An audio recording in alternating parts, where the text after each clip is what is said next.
Alors, l'entrevue d'aujourd'hui, c'est avec Jean-Michel Goussoub, une personne qui va vous parler d'instinct, qui va vous parler de est-ce que j'ai du fun dans ce que je fais et puis pas juste du fun dans une chose. Je vous laisse l'écouter. Vous allez découvrir une personne qui est curieux, qui a été curieux, qui a le cœur sur la main, d'une générosité et un sourire extraordinaire. Vous allez le découvrir. Je vous laisse avec Jean-Michel Goussoub. Merci infiniment, Jean-Michel, de venir à ce podcast Briller en soi et ensemble. Merci de m'inviter, ça fait plaisir d'être là. On se connaît pas, fait qu'on va apprendre à se connaître. Je t'ai rencontré sur les... Non, on s'est rencontré à un événement de mentorat à HEC. HEC, exact. Et on n'a pas eu la chance de se parler, puis là, on s'est contacté, et puis bon, ben voilà, ça donne ceci. Et c'est ça qui est beau, la magie de la vie, c'est que en plus, t'as vécu en Côte d'Ivoire. Ouais. Je suis née en Côte d'Ivoire, j'ai passé 20 ans là, mes parents y sont encore. Donc, c'est beau de voir comment la vie fait les choses. En te parlant, j'ai réalisé ce que, tu sais, le cri du cœur. Hein. Moi, je suis née avec beaucoup d'envie de faire une différence dans le monde et replacer cette humanité dans nos décisions, dans les organisations, que les gens réfléchissent un petit peu plus à ce qu'ils font sur le long terme. Et j'ai la sensation que tu as cette raison d'être dans ton travail. C'est quoi qui t'a donné cette envie-là de contribuer dans les organisations? Ben écoute, il y a plusieurs facteurs. C'est peut-être dur d'en isoler un, mais moi, avant de fonder une entreprise, j'ai travaillé dans différentes organisations. Puis en fait, j'ai été frappé un peu par tout ce qui marche moins bien. Tu sais, c'est pas pour rien que je suis devenu consultant après ça, tu sais, pour optimiser les entreprises. Mais tu sais, je trouvais que les humains étaient pas bien utilisés dans les entreprises. Ils étaient pas heureux puis ils étaient pas bien utilisés dans le fond. Puis tu peux pas avoir une entreprise vraiment performante si tes gens sont pas heureux, sont pas assis, tu sais, dans le bon siège à faire la bonne chose puis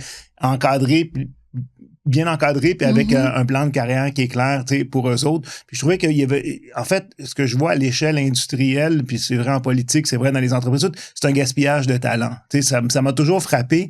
Puis, tu sais, je m'en suis rendu compte avec le temps. Là, au début, je voyais pas comme ça. Puis, tu sais, la première entreprise que j'ai fondée, c'était par hasard. Dans le fond, c'était pour dépanner des clients qui étaient mal pris parce que je travaillais pour Netgraph, puis c'était fait racheter par Québécois. Puis là, les employés avaient perdu leur job, les clients, les travaux se finiraient pas. Fait que j'ai fondé une compagnie à numéro pour donner de la job aux employés comme pigistes, finir les mandats. Puis finalement, je l'ai eu pendant 17 ans. Ça s'est appelé Uranium. Ensuite, en 92, on a fait des sites web. Puis, je me suis dit, bon, quand j'ai parti l'entreprise, je vais poursuivre, je vais faire de l'argent et tout. Mais finalement, au bout du compte, c'était pas du tout ça. Je me suis rendu compte que c'était une aventure humaine. Puis, on a des jeunes qui c'était un job incroyable pour eux autres. C'était le fun pour nous. Puis, tu sais, des années après, quand j'ai quitté, il y en a plein qui m'ont appelé pour me dire que c'était la meilleure job que j'ai eu de ma vie. Puis, ça m'a transformé. Puis, tu sais, aujourd'hui, il y en a beaucoup qu'on est restés amis. Il y en a qui reviennent travailler pour moi maintenant dans ma nouvelle entreprise aussi. Donc, c'est comme ça que j'ai réalisé ça, quoi. Puis, des humains qui sont heureux, qui sont motivés, c'est plus agréable, mais deux, tu fais des choses incroyables. Et comment tu fais pour allier, parce que tu es dans la technologie, la technologie et l'humain, puis la technologie /IA aujourd'hui, parce que je pense que ça certainement... Oui, bien en fait, il y a 3 volets. La technologie, c'est les outils, c'est la finalité. C'est ça. En haut, tu as un layer j'appelle moi, de business, des affaires. Il faut que ce soit structuré correctement au niveau affaires. Mais au bout du compte, en haut, c'est toujours des humains. Fait que nous, au lieu de débuter par l'outil technologique, mettons, je veux optimiser mon CRM ou je veux développer un nouvel ERP, on passe toujours de l'humain, en fait, puis les problématiques sont là. Si tu as des nœuds au niveau des relations avec les humains, si les gens sont pas heureux, sont pas à la bonne place, si les gens sont pas alignés, l'outil va pas régler tes problèmes. Donc, ça, c'est les éléments qui sont les plus complexes à gérer au niveau humain. Après ça, tu as des enjeux d'affaires, mais une fois que tu as réglé au niveau humain, ça découle naturellement au niveau des affaires, c'est plus clair. Puis après ça, l'outil, c'est la finalité, c'est la partie facile. Fait que, tu sais, je trouve que souvent, dans notre domaine qui est la technologie, les gens arrivent avec soit des idées préconçues, hey, on va installer, mettons, tel logiciel-là, ça vous prend de l'IA, mais ils n'ont pas réglé les problèmes humains. Donc, tu peux avoir la plus belle machine au monde si les opérateurs qui sont dedans, ils se chicanent, ils ne savent pas où ils s'en vont, ou ils ne savent pas piloter ta machine, c'est pas plus avancé. Là. Donc, pour nous, ça vient après la technologie. Et puis, c'est même savoir le pourquoi, parce qu'au final, la technologie, on aura envie de l'apprendre, même si la personne, elle est réfractaire au changement, même si elle n'a pas envie, peu importe, ou elle est proche de la retraite, peu importe les raisons qu'on peut sortir. Si elle sait pourquoi elle fait les choses, ce que ça va offrir, Exact. Il y a quelque chose là. 100%, parce que tu sais, souvent dans la technologie, les gens qui sont on va dire, les vendeurs de technologie, ceux qui sont les évangélistes, ça, c'est des gens qui tripent sur la technologie. Donc, eux autres, ils tripent sur l'outil, ils veulent installer l'outil, mais quand tu installes un outil où il y a une raison, tu sais, une raison d'affaires, parce que quelqu'un qui a une entreprise, il veut être plus performant. Puis les êtres humains qui travaillent dans l'entreprise, il faut que ça leur permette d'être plus performants, d'être plus heureux. Puis, en fait, tout mon background m'a été en vente, puis c'est ce qui m'aide aujourd'hui dans les entreprises, parce que pour comprendre les gens qui vont utiliser ces nouveaux outils technologiques, ben pourquoi, qu'est-ce qu'il y a pour eux là-dedans, puis comment on leur amène ça de quelque chose qui va être positif pour eux, comment ça va les aider, c'est quoi le discours qu'on amène pour ça. C'est ça la partie difficile du changement. Nous, c'est facile parce que notre background était là-dedans, dans le développement des affaires, puis aligner les humains en premier, là, mais non, tu as 100% raison. Et on le sait tout ça, toi et moi. Il y a encore, commence à avoir beaucoup de gens qui commencent à le voir arriver, qui savent aussi quoi faire.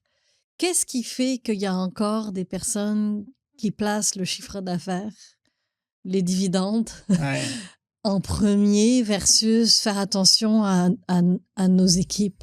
Oui, ben c'est parce que c'est des. En tout Puis cas, je parle d'organisation, mais ça parle politique, ça parle gouvernemental aussi. Oui, mais je pense que c'est des gens qui sont pris dans des vieux paradigmes. Il leur manque de connaissances aussi. T'sais, le problème, c'est qu'aujourd'hui, on a beaucoup de gens qui sont des surspécialistes. Tu gères une entreprise, tu es un comptable, tu es capable d'aligner des chiffres, mais tu n'es pas capable de voir qu'est-ce qu'il y a derrière les chiffres. Tu vas regarder, ma profitabilité est super bonne. Oui, mais peut-être que tes employés sont fatigués et tes exploits qui s'en vont. Peut-être que tes clients sont pas contents parce que tu as coupé sur la qualité de ton produit pour augmenter tes marges, mais tes clients mais ça apparaît pas dans tes chiffriers, Excel, puis il n'y a pas d'IA qui va te le dire non plus.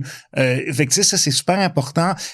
Les gens réalisent pas que, generosity is good business. Là. Quand t'aides les gens, ça te revient, puis tranquillement, là, il y a des études qui sortent. Le meilleur moyen, en fait, je trouve, de changer les gens, c'est de livrer des résultats. Si tu traites bien tes humains, puis tu as une business qui est profitable, là, ils vont dire, OK, peut-être ça marche. Mais souvent, c'est que les gens qui sont généreux, qui veulent bien traiter les humains, tout ça, souvent, c'est des gens qui sont, on va dire, leur background est différent, ils viennent pas du monde des affaires, puis ils sont peut-être moins forts en affaires, donc ils ont des bonnes idées, mais ils savent pas comment les orchestrer. Puis j'aime beaucoup l'exemple, Yvon Chouinard de Patagonia. Lui, il disait, mais si on veut changer le monde, puis on va se faire écouter des gens qui sont puissants, il faut qu'on ait une business qui fait de l'argent, parce que c'est ça qui est notre levier, qui nous donne nos moyens d'action. Si t'es pas capable de générer aucun argent, t'auras pas de levier pour changer le monde, là. Donc, il y a quelque chose que tu as dit, générosité is good business. Ouais. Puis tu arrives à allier, puis tu as dit, la générosité, des fois, la majorité n'ont pas forcément l'aspect business non plus en arrière. Ouais. Tu sembles avoir les deux. J'ai vu un post LinkedIn, je pense que tu rencontrais quelqu'un, il avait un problème physique, puis tu lui as amené une machine. Je sais pas ce qui s'est passé. Ouais. Mais juste ça, de dire, OK, bon, là, tu m'as parlé de ça, j'ai pensé et puis je vais... Ça vient d'où, ça, Jean-Michel? Cette envie de donner, d'aider, puis tu me parlais de ton horaire tout à l'heure avant de commencer le podcast. Moi, à la base, j'étais un gars de développement d'affaires, mais je suis un connecteur. Je mets des humains en relation. Donc, je suis un gars curieux, j'essaie de voir comment le monde fonctionne et tout. Ça m'amène à rencontrer plein de gens. Puis, je dis mon devoir, c'est quand je trouve des gens intéressants, c'est de les présenter entre eux autres. Quand je trouve des choses intéressantes, mettons un livre ou un outil intéressant, je le partage aussi avec des gens. Puis, je veux m'entourer d'autres gens qui sont comme ça. Donc, ça devient comme des accélérateurs, en fait. Donc, ça partit naturellement.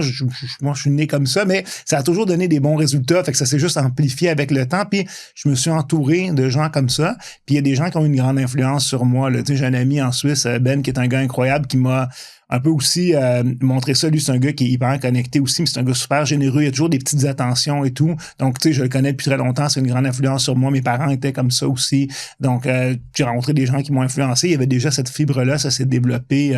Mais je pense que c'est juste logique. Puis, je trouve que souvent, les gens, ils inscrivent leur démarche, surtout en affaires, dans du court terme. C'est au dernier trimestre. Puis, même dans ma carrière, j'ai commencé à en vendre. Puis en vente, ben, souvent, les gens, ils veulent vendre de quoi. Mais ils se soucient pas des besoins de leurs clients. Mais je trouve que si t'es un bon vendeur, t'es là pour aider les gens. T'sais. Ce que j'ai appris au début, c'était une phrase qui disait, do not sell me, help me and I will buy. Donc, puis souvent, au début de ma carrière, ben, il y a des clients que j'ai rencontrés qui voulaient faire affaire avec moi. Puis je leur disais, ben, finalement, j'ai regardé ça. On n'est pas le meilleur produit, on n'est pas le meilleur service pour vous. Je les ai référés à des gens qui étaient mieux positionnés pour les aider. Mais ça, ce que ça fait, c'est que tu noues des relations qui sont vraies avec des gens. Puis 15, 20, 30 ans après, je fais encore affaire avec ces gens-là. Il y en a qui sont revenus travailler avec moi. Simplement parce que j'étais honnête puis j'ai pas essayé de faire de l'argent à court terme. Donc, dans cette optique-là, je pense que si les gens pouvaient l'expérimenter sur plusieurs années, ils verraient que c'est c'est payant aussi, c'est bon pour toi, c'est bon pour tout le monde, en fait, là. Comment on pourrait, parce que ça, c'est des choses qu'on enseigne tous, je pense, des gens humains, on est tous là-dedans, justement, le court terme versus le long terme. Comment on peut enseigner à quelqu'un qui, pour lui, c'est j'éteins le feu, puis j'éteins le feu, et je pense pas, c'est normal qu'il y ait des feux à éteindre. Maintenant, comment je peux l'éteindre de la manière qui serait la plus optimale pour le long terme? Parce que quand on est dans le feu de l'action, quand on a des choses à faire, c'est souvent l'ego qui prend un coup, c'est souvent les peurs, les doutes qui embarquent. Qu'est-ce qu'on peut donner concrètement? Je pense qu'avant de se pencher sur, mettons, des outils ou des façons de travailler, ou de la gestion de l'agenda, l'optimisation du temps, il faut prendre un pas en arrière, puis il faut aider les gens à traiter aussi comment ils se sentent, c'est quoi leurs émotions. Parce que pour que tu puisses être généreux, il faut que tu aies confiance en toi. Il faut que tu sois heureux, puis il faut que tu aies l'impression que tu manques de rien. Parce que si tu es en mode survie, si tu es stressé, si tu as peur de perdre, ou tu te dis comment je vais être capable d'arriver à la fin du mois, ben c'est plus dur d'être généreux. Donc, tu sais, tu centres l'humain d'abord, puis il y a plein de démarches que tu peux faire, toi, là, là, ça sort de mon domaine d'expertise, ça rentre peut-être plus dans le tien, comment les gens peuvent être mieux dans leur peau, puis tout ça. Mais ça, c'est super important. Puis, tu sais, c'est pareil. Si tu veux être un pacifiste, ben il faut que tu sois capable de te battre puis de te défendre. Sinon, t'es pas un pacifiste, t'es une victime. Mais c'est pareil au niveau de la générosité. Si t'es bien dans ta peau, si t'es heureux, après ça, mais c'est plus facile d'être généreux parce que t'as pas l'impression de manquer de rien. Donc ça, c'est la première étape à travailler. Puis après ça, ben c'est ce que j'ai essayé de faire à petite échelle avec les gens autour de moi, avec mes enfants et tout, de créer cette base en fait solide qui est plus facile après ça là, d'affronter le monde avec une vision positive. Je me note enfant, je vais revenir là-dessus parce que c'est super important. J'ai envie de te poser la question, est-ce qu'il y a eu des points de bascule ou des rencontres qui ont fait toute une différence pour toi? Oui, ben je pense que je suis un peu comme il y a un auteur français qui s'appelle Jean Lartegui, il disait, on se découvre pas tant dans l'introspection, on se découvre plus à travers les autres, à travers les voyages, à travers les lectures, avec les rencontres avec les gens. C'est sûr, j'ai eu la chance de rencontrer des gens fantastiques dans ma vie qui ont eu une énorme influence sur moi. Il y en a eu plusieurs, des gens qui sont devenus des amis, comme je parlais à mon ami Ben ensuite, j'ai appelé mon fils Benjamin à cause de lui. Mes parents ont une grosse influence sur moi, mais j'ai rencontré aussi des gens fantastiques. Il y en a un, je pourrais en parler pendant des heures, mais je vais faire une courte parenthèse, il s'appelle Jean-Claude Brouillet. Il a écrit un livre qui s'appelle L'avion du Blanc, c'est un Français aussi d'Afrique comme nous. Ma mère a lu son livre quand elle était enceinte de moi en 72. Le livre a traîné dans des caisses quand on est venu au Canada. Je l'ai lu quand j'avais 18 ans. Puis j'ai dit, ce gars-là pense exactement comme moi. Faut que je le rencontre. Je fais des recherches pendant 5 ans pour le retrouver. Entre-temps, il était à Tahiti.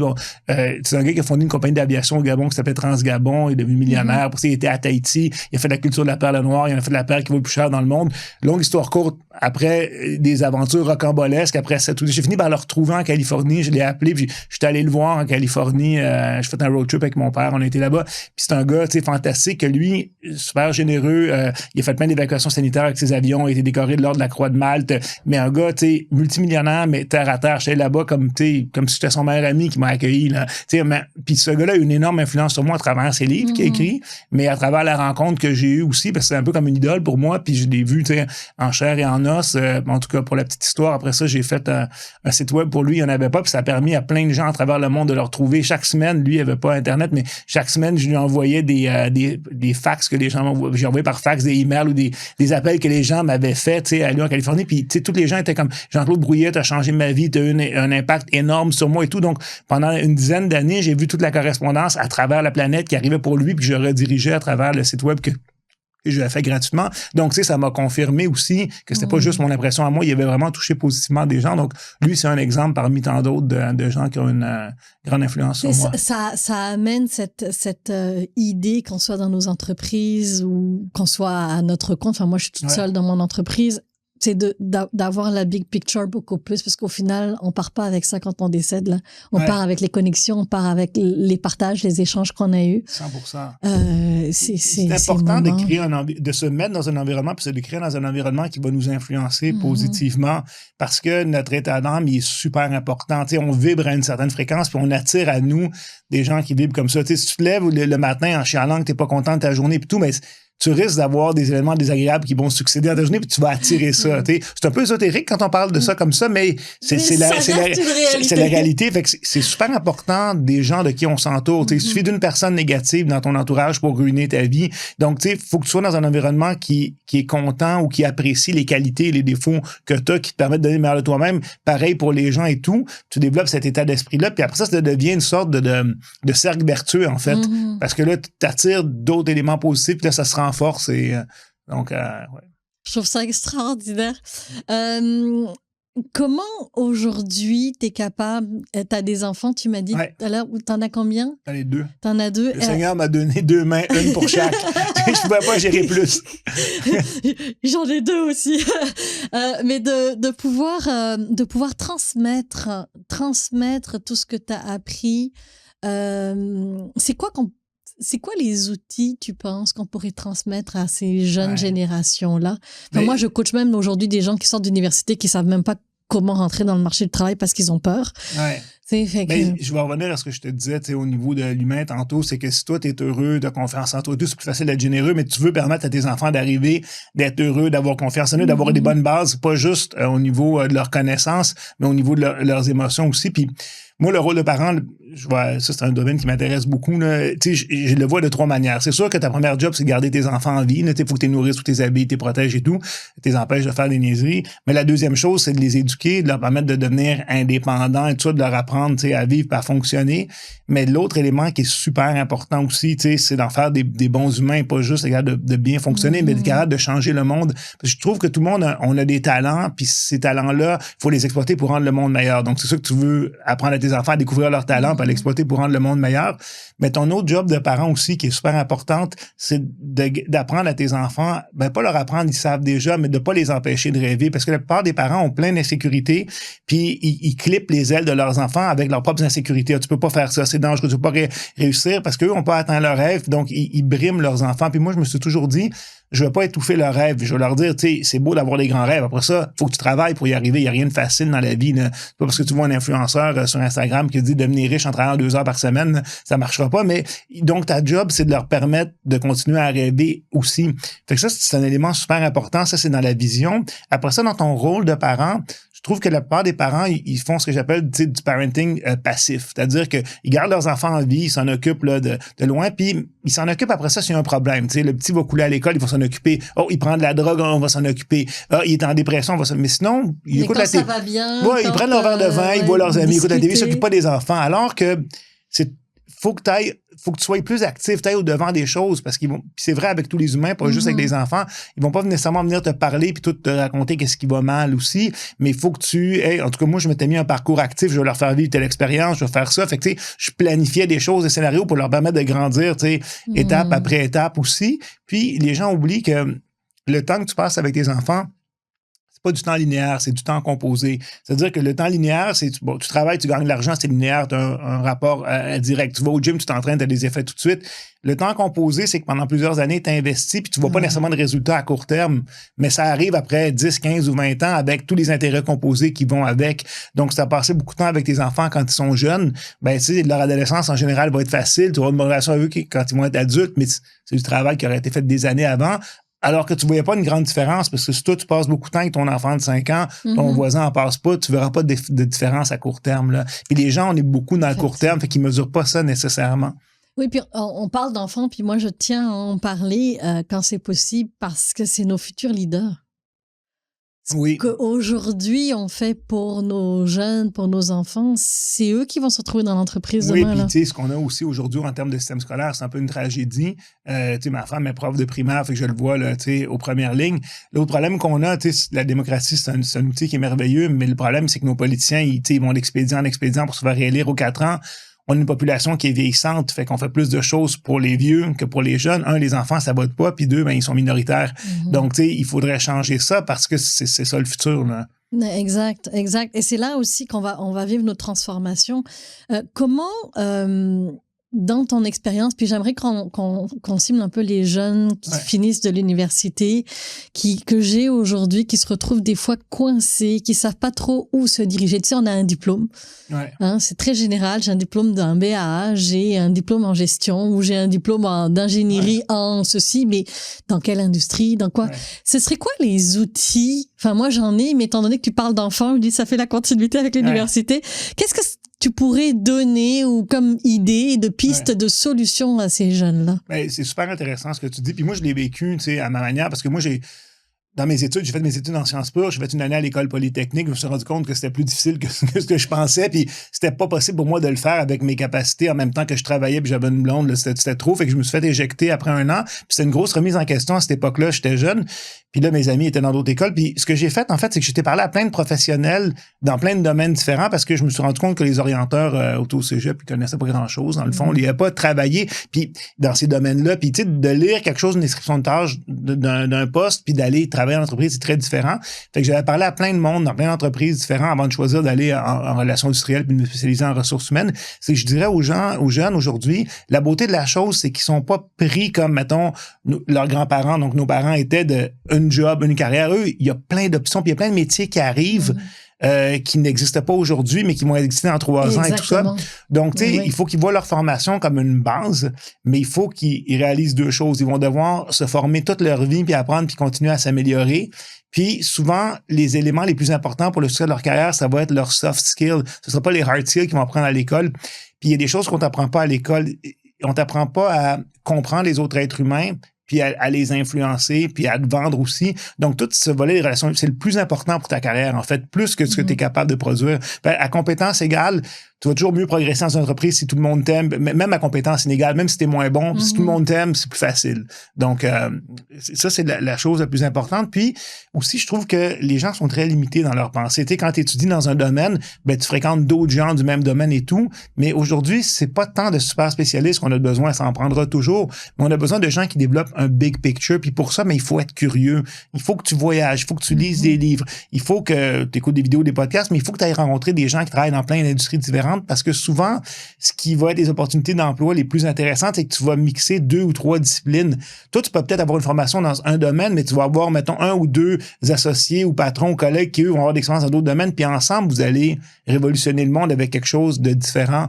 Donc, d'aller à la rencontre des gens, de poser des questions, puis d'être curieux, je trouve ce qui est le plus fantastique. Puis tu vois, regarde, moi, dans mon cas, ma première entreprise que j'ai fondée, c'est une entreprise qu'on faisait des sites web, mais quand j'ai fini mon secondaire, moi, en 89, là, ça n'existait pas Internet. Là. Donc, tu vois pas d'avoir que j'ai travaillé là-dedans. Ma deuxième entreprise en consultation, transformation numérique, qui devient tranquillement de la transformation d'entreprise, ben, je me suis rendu compte que tous les soft skills que j'avais développés dans ma carrière, c'est ça que j'utilise le plus aujourd'hui. Les connaissances technologiques, c'est une base, mais c'est pas suffisant. Donc, c'est ce que je leur dirais, c'est d'être curieux, d'aller à la découverte du monde, de rencontrer des gens, d'apprendre des choses, puis de sortir de juste la traque qu'on leur a montrée à l'école, c'est plus suffisant. La traque, c'est vraiment la connaissance où on remplit le cerveau, mais au final, le soi n'est pas forcément adressé, d'apprendre à se connaître, de connaître, comme tu disais, la confiance, les forces, etc. Et puis, t'as fait écho un peu à ce que disait mon fils, il dit, en fait, maman, pourquoi ils nous apprennent pas à vendre, à nous positionner? Parce que si je veux monter dans les entreprises demain matin, ce que j'ai compris, c'est qu'il faut que je sache faire des présentations, puis que je sache. Fait que là, lui, il est en mode, il a 16 ans, et que là, il est en mode, OK, mais moi, j'ai pas envie de parler avec du monde. Comment je vais faire pour monter? Je dis, ben, ça se développe, ou tu vas rester où tu es, ou tu vas trouver une autre manière de le faire, ou tu vas trouver.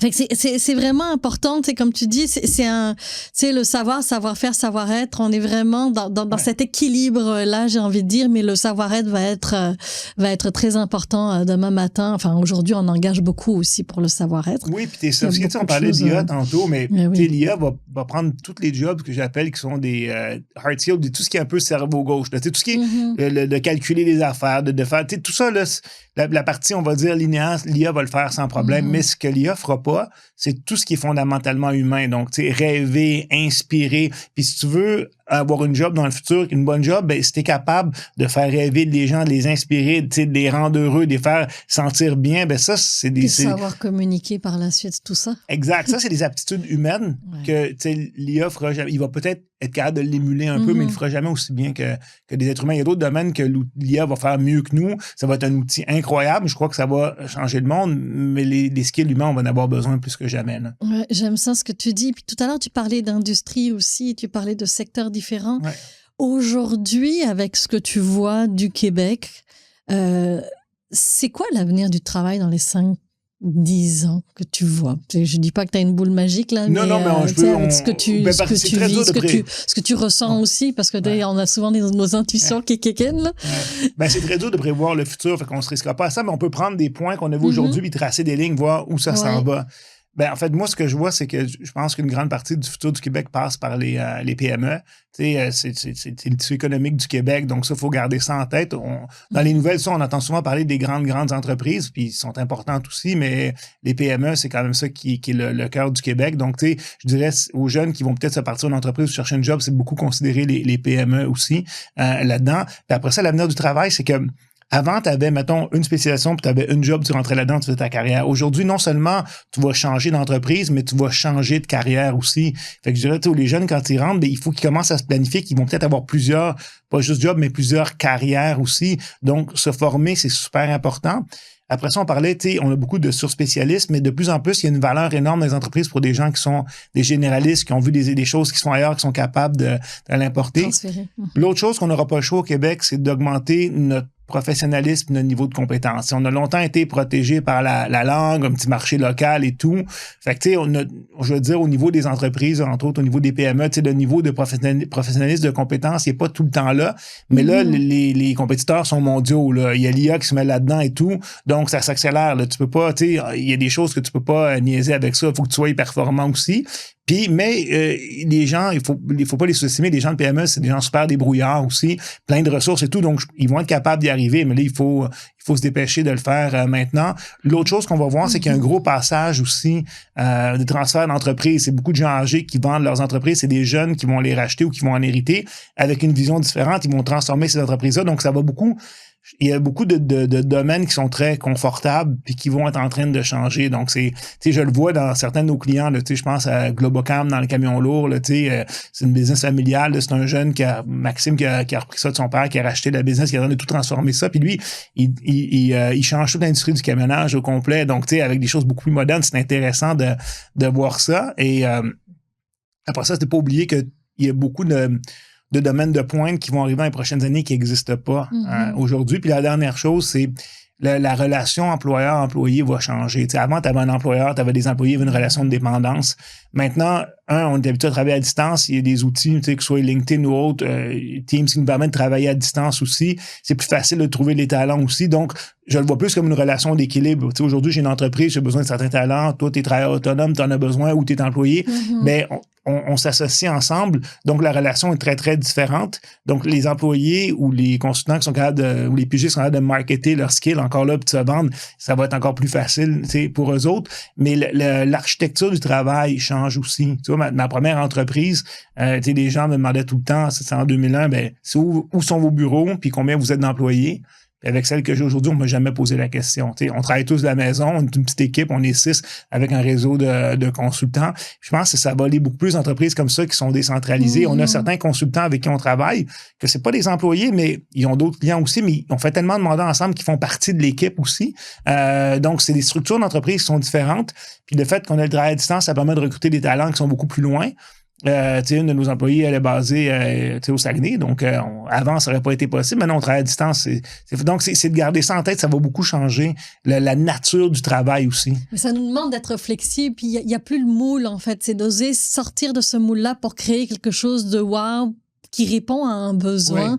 Et d'aider, en fait. Exact. Mais chaque changement amène son lot de problèmes. Tu peux te focusser sur les problèmes, de dire, là, c'est compliqué, mais ça amène plein d'opportunités aussi. Puis il faut aussi être capable, c'est ça, de sortir du cadre puis se dire, quel avantage ça m'amène aujourd'hui, ces changements-là. Donc, moi, écoute, je suis super positif et optimiste pour le futur. Je vois plein de changements, je vois plein d'opportunités. Je pense que si t'es intelligent, si t'es travaillant, si t'es curieux, puis tu sais, t'es prêt à t'adapter, il y a des possibilités qui sont incroyables. Alors, t'as dit un mot important, puis j'ai noté effort, paresse tout à l'heure, pendant que tu parlais, parce que il y a des personnes qui aiment bien leur vie pépère. Et c'est très correct, parce qu'on a des gens... Mais ça va être plus difficile.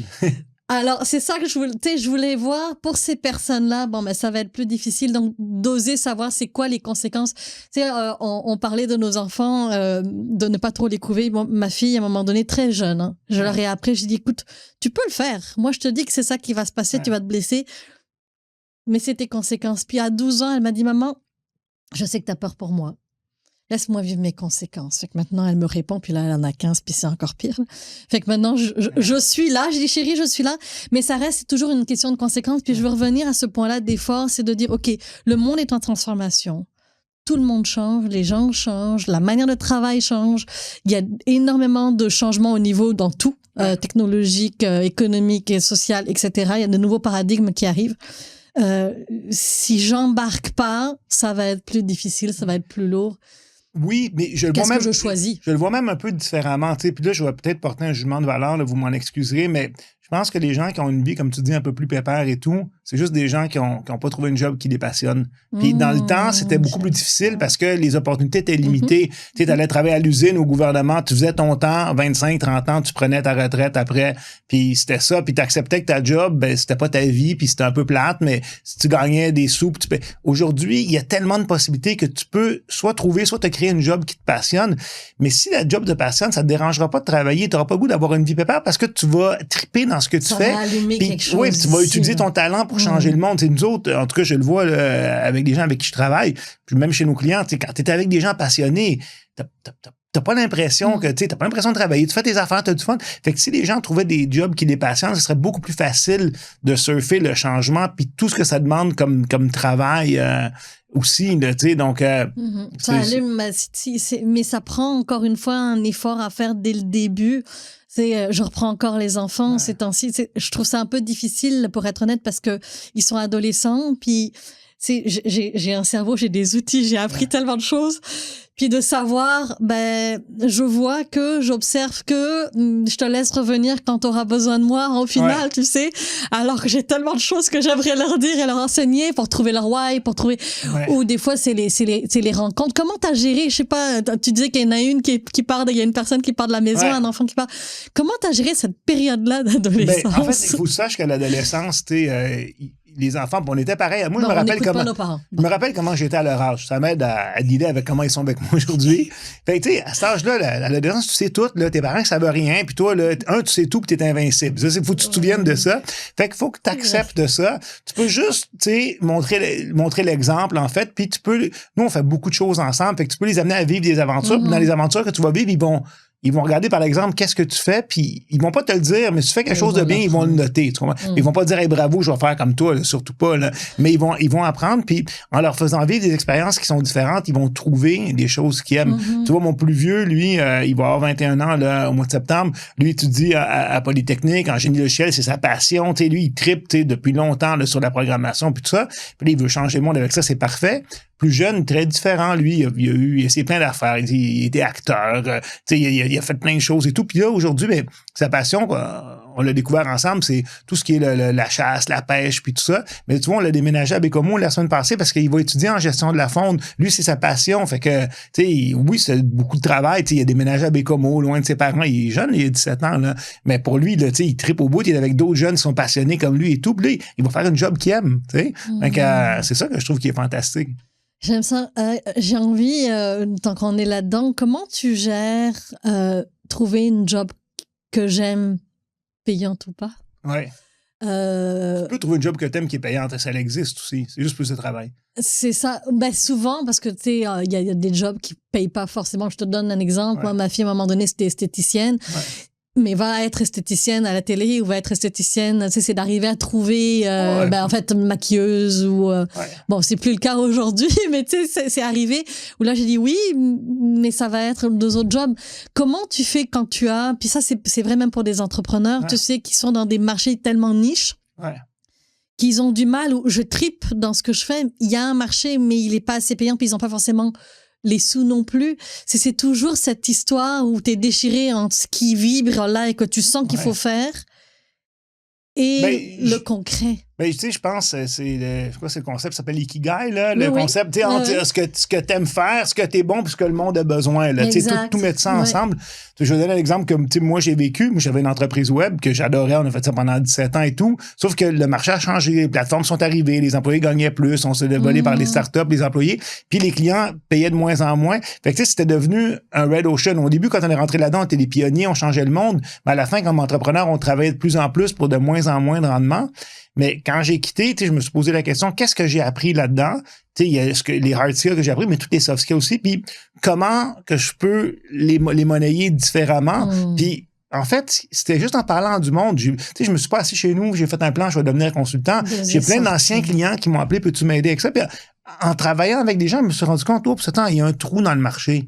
Tu sais, des gens qui sont capables d'aider à déployer la technologie, mais à aider les entrepreneurs à naviguer les changements qui arrivent au niveau technologique, mais en tenant compte des volets business puis humains. On n'a pas vraiment de compétition. Si on en a, c'est des boîtes beaucoup plus grosses que nous. À notre taille, on n'en a pas vraiment. Fait que c'est arrivé par hasard, puis on s'est créé ce job-là parce que nous, mes associés sont comme moi, on voulait aligner 3 choses. On voulait, 1, avoir du fun. 2, apprendre quelque chose, puis 3, contribuer à quelque chose. Nous, c'est nos 3 vecteurs qui nous guident. Puis si tu suis ces 3 vecteurs-là, tôt ou tard, tu vas essayer des affaires. Il faut que tu acceptes que des fois, ça marchera moins bien et tout. Ça va guider tes choix, mais il faut essayer des choses. Il faut aller parler à du monde. En tout cas, je trouve ça très dur, moi, de s'asseoir dans sa chambre ou son bureau. De faire des plans, tout ça. C'est ça. Le monde change trop vite. Il y a trop de données, tu sais. Donc, mais quand je parle à beaucoup de gens qui viennent vers moi parce qu'ils sont en changement de carrière ou en recherche de job, puis je leur dis, je leur présente plein de monde, je vais parler à des gens, tu sais, parce qu'il y a des opportunités qui existent que tu ne doutes pas, tu sais. Tu penses pas, puis il y a beaucoup de gens, mettons, qui ont des carrières de gestionnaire, mettons, dans certains domaines, puis ils cherchent d'autres carrières de gestionnaire. Je dis, non, mais tout ce que tu as appris là, toutes tes soft skills, c'est transférable dans d'autres domaines, tu sais, donc... Mais oui, puis ça part vraiment, c'est le soi et le ensemble. Tu sais, une fois que tu as tes soft skills, tu as besoin d'être confronté, j'ai envie d'être plutôt, va dans le bain, va voir ton collectif, va voir ton monde, et ça va faire une boucle, comme tu disais, de cercle vertueux, mais ça va se générer tout seul et se nourrir, en fait, l'un et l'autre, fait que j'aime ça. Si tu avais de la chance, on arrive déjà à la fin, si tu avais la chance de croiser le petit Jean-Michel de 7-8 ans, tu lui dirais quoi? Wow! En fait, je lui poserais des questions pour voir qu'est-ce qu'il peut m'apprendre, parce que je trouve que souvent, enfant, on a une vision du monde qui est incroyable, puis ça se perd un peu en vieillissant. Je lui poserais des questions, savoir... je lui demanderais surtout c'est quoi tes rêves, qu'est-ce que tu veux faire, pour m'assurer qu'en vieillissant, je les ai pas oubliés, tu comprends? Parce que... Est-ce que tu les as oubliés? Oui, c'est ça, puis il y a des choses qui évoluent. Tu sais, tu penses que tu t'en souviens, mais c'est dur de se souvenir exactement comment tu pensais quand tu étais jeune. Puis je lui demanderais aussi c'est quoi ses inquiétudes pour dire, regarde, ça va bien aller, parce que... La vie est plus facile que tu penses, là, tu sais. Donc, c'est plus ça que je lui poserais comme question. Est-ce que tu les as oubliés, ces rêves-là, ou pas? Écoute, moi, j'ai beaucoup de rêves. En fait, il y en a qui ont changé, qui ont évolué, mais c'est ça qui drive ma vie, en fait. Moi, j'ai toujours dit, tu sais, une entreprise, c'est un véhicule à financer tes rêves, là, tu sais. Tantôt, je te parlais avant l'entrevue que, tu sais, j'ai plus jeune, à 23 ans, j'ai fait mes cours de pilote d'avion, que j'ai fini par arrêter après, mais ça, c'était un des rêves que j'avais. Je voulais faire de la voile dans les mers du Sud, tu sais, je l'ai fait. Tu sais, je voulais marier, avoir des enfants, c'était fait. Je voulais fonder une entreprise, c'est fait. Fait que, tu sais, il y a plein de rêves que j'ai une longue liste, là, tu sais. Fait que, mais bon, des fois, c'est toujours bon. Tu sais, finalement, j'avais oublié celle-là. Donc, juste m'assurer que je reste fidèle à Et tu as dit quelque chose aussi, c'est que les rêves évoluent avec le temps aussi. Donc, tu sais, le retour à soi, de se poser ces vraies questions-là est important. Et c'est pour ça, tu es aussi 1 an dans vos entreprises. Hein. On dit c'est le 31 décembre, mais ça se fait en tout temps quand vous sentez que c'est le temps de s'arrêter, de dire, OK, je suis-tu au bon endroit? Ça fait-tu encore sens? Ça vibre-tu au final? Sinon... Exact. Puis, tu sais, souvent, en tout cas, ça a été le cas pour moi. Je pense que c'est le cas pour beaucoup de gens qui sont des gestionnaires qui sont un peu plus rigides dans leur approche. Tu sais, on a un plan, on a des objectifs, puis tout. Puis, mais je pense que souvent, on oublie il n'y a pas juste l'objectif, c'est quoi l'intention qui est en arrière. Puis des fois, tu gardes la même intention, mais tu peux changer ton objectif pour réaliser l'intention. Mais des fois, on est on est trop rigide dans notre approche aussi. Puis dans un monde qui est stable, c'est plus facile d'être rigide. Dans un monde qui est en plein changement, tu sais, l'approche rigide est plus difficile à maintenir, est moins payante, elle demande plus d'énergie. Donc, d'avoir une approche flexible, là, ça devient important. Écoute, aussi. j'ai une anecdote juste là-dessus. Tu parles, moi, j'ai été formée à HEC Montréal, puis j'ai enseigné l'entrepreneuriat pendant 10 ans. Hein. Donc, tu sais, tu veux te rendre là, bon, ben, ça prend combien? Puis moi, je me suis dit, bon, ben, je veux ça, j'ai besoin de ça, combien de formations, combien de conférences, combien de coaching. Puis là, je dis, j'avais mon chiffre d'affaires, c'est ma ligne de... Et puis, à un moment donné, à chaque fois, j'étais déçue. Non, ça marche pas. Non, ça n'arrive pas. Non, ça... Et il y a quelques années, ça, je te parle de 6-7 ans, là, j'ai fait, OK, non. Qui tu es, ça marche pas avec toi, ce tableau-là. Fait que j'ai complètement enlevé cette ligne-là.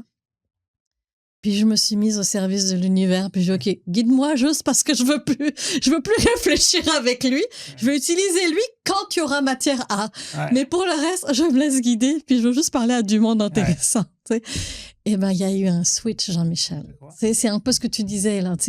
On change cette manière, mais ça prend tout son change. Mon père est entrepreneur. J'étais dans l'usine avec lui au niveau des usines, de voir comment, on fabriquait des balais brosses, des fibres, le nombre de fibres. On était, dans le calcul de coût de revient, etc. J'ai toujours appris à travailler avec des métriques. Là, j'avais plus de métriques. Oui, puis c'est important aussi d'écouter son instinct. Puis il y a une affaire que je dis aux gens, la vie passe vite, on a juste une vie. Puis ton travail, tu peux pas complètement le décorréler du reste de ta vie, parce que c'est une trop grande part de ta vie. Mais le plus important pour moi, l'indicateur que tu devrais suivre dans tout, c'est est-ce que j'ai du fun? C'est vrai dans ton travail, c'est vrai dans ta relation amoureuse, c'est vrai avec tes amis. Est-ce que j'ai du fun? Puis il n'y a rien qui est parfait, mais en autant que tu as 80% de fun, tu peux vivre avec 20% de moins de fun, puis ça devrait guider toutes tes actions. Puis au bout de ta vie, là, tu te souviens pas des heures, mettons, là, que tu as payé tes factures ou tu as fait quelque chose que tu n'aimais pas. Tu te souviens là, du fun que tu as eu. Puis le fun que tu as eu, personne ne peut le reprendre. Puis il y a des moments dans la vie, le fun que tu peux avoir à 20 ans, ben, quand tu es rendu à 50, il est trop tard. Cette fenêtre-là a passé. Fait qu'il faut vivre des expériences, il faut avoir du fun. Puis le travail, c'est une grande part de ça. C'est pour ça que je te disais, il faut trouver un travail qui te passionne, que tu as envie de faire et tout. Donc, c'est primordial. Merci infiniment, Jean-Michel. Vraiment un grand bonheur de t'avoir reçu au podcast. Merci. Merci.